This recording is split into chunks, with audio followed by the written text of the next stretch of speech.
السلام علیکم ورحمۃ اللہ وبرکاتہ۔ آپ سے مخاطب ہے پروفیسر قاری عبدالمنان زیگم۔ کتاب و حکمت یوٹیوب پر آج آپ کے سامنے یہ قرآن مجید کا 14واں پارہ ہے اور سورہ النحل ہے۔ آیت نمبر 116 سے 120 تک 5 آیات پہلے تلاوت کروں گا، پھر ان کا ترجمہ عرض کروں گا۔ اعوذ باللہ من الشیطان الرجیم، بسم اللہ الرحمن الرحیم۔ وَلَا تَقُولُوا لِمَا تَصِفُ أَلْسِنَتُكُمُ الْكَذِبَ هَذَا حَلَالٌ وَهَذَا حَرَامٌ لِتَفْتَرُوا عَلَى اللَّهِ الْكَذِبَ إِنَّ الَّذِينَ يَفْتَرُونَ عَلَى اللَّهِ الْكَذِبَ لَا يُفْلِحُونَ مَتَاعٌ قَلِيلٌ وَلَهُمْ عَذَابٌ أَلِيمٌ وَعَلَى الَّذِينَ هَادُوا حَرَّمْنَا مَا قَصَصْنَا عَلَيْكَ مِنْ قَبْلُ وَمَا ظَلَمْنَاهُمْ وَلَكِنْ كَانُوا أَنفُسَهُمْ يَظْلِمُونَ ثم إن ربك للذين عملوا السوء بجحالة ثم تابوا من بعد ذلك وأصلحوا إن ربك من بعدها لغفور رحيم إن إبراهيم كان أمة قانتا لله حنيفا ولم يكن من المشركين۔ اب ترجمہ سماعت فرمائیں۔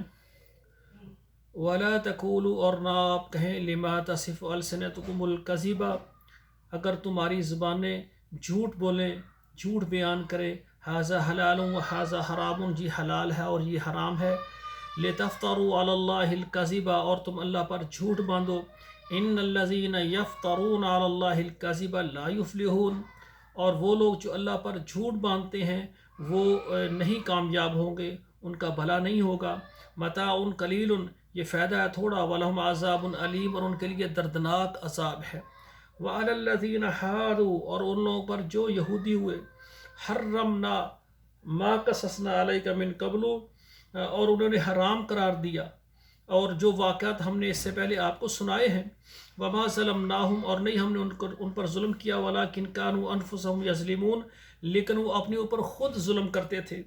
ثم ان ربک للذین عملوا السوء بجہالۃ، پھر بے شک تیرا رب ان لوگوں کے لیے جنہوں نے برے اعمال کیے جہالت میں، ثم تابوا من بعد ذلک، اس کے بعد پھر انہوں نے توبہ کر لی، وَأَصْلَحُوا، اور اپنے آپ کو سنوار لیا، درستگی کر لی۔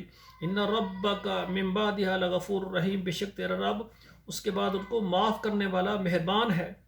ان ابراہیم کان امۃ قانتا للہ حنیفا، بے شک ابراہیم تھے امت، فرما بردار تھے اور اللہ کے لیے اور یک طرفہ تھے۔ ولم یکن من المشرکین، اور وہ مشرکوں میں سے نہیں تھے۔ سامعین، یہ 5 آیات میں نے آپ کے سامنے تلاوت کی ہیں ترجمہ کے ساتھ، خود بھی پڑھیں، بچوں کو بھی پڑھائیں، اور اپنے واٹس اپ نمبرز میں بھی شیئر کریں، فیس بک میں بھی شیئر کریں، تاکہ یہ قرآن مجید کا درس ہمارے لیے یہ صدقہ جاریہ بن جائے۔ والسلام علیکم ورحمۃ اللہ وبرکاتہ۔